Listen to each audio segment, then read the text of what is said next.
Well, how are we getting on with the building of Brand Fred? Brand Fred is coming to life. Fred, the intuitive marketer, has controlled a couple of value exchanges, food for a sweater, twice. He's done so by setting objectives, to secure food in exchange for a Fred sweater. He's done so by identifying the value that Elvis, his target, his counterparty, his customer, his consumer, wants to part with his value, food. He has produced the value that Elvis needs. He's communicated to Elvis that he has what Elvis needs, a sweater. And he has persuaded Elvis to exchange his value, food, for Fred's value, a sweater. And he's done it twice. The second time he's labelled the sweater. The sweater is branded a Fred sweater. We can already discern a process, the creation of a brand. Recalling a previous class, you will remember that a brand faces Janus-like in two directions. It has value for one class of stakeholder, customers, consumers, etc., who see value in the brand for themselves, and it has value for another class of stakeholder, the owner of the brand.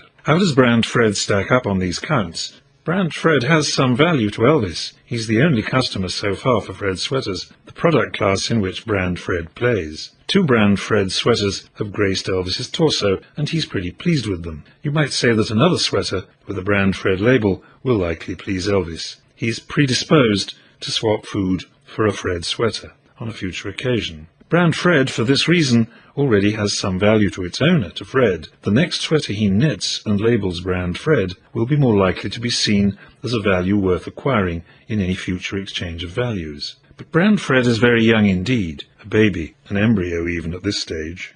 So let's follow the brand to its next stage. There were a lot of guests at Elvis's daughter's wedding. Elvis is well connected, and several of them remarked on Elvis's splendid white sweater, and noted that Elvis did not turn blue with cold during the speeches, which were of course interminable. Cave weddings are no different from 21st century weddings, alas. Some of the admirers of the white sweater noted the label, and a few even came up to Fred and said, "Did you really knit that beauty, Fred? And even, might you knit one for me?" It just so happened that one of the admirers was Fred's landlord, who shall be known as George. Now this matters. With no significant hunting income recently, Fred has fallen into arrears with his rent. The family is now well fed, but is facing eviction from their cosy cave. Time for an exchange of value, thinks our budding brand manager.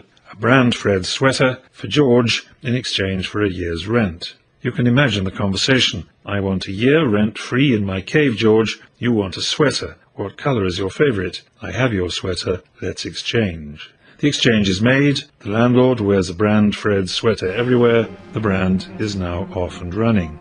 But it has some ways to go and a few pitfalls ahead. So stay with us as we scope the building of Brand Fred further.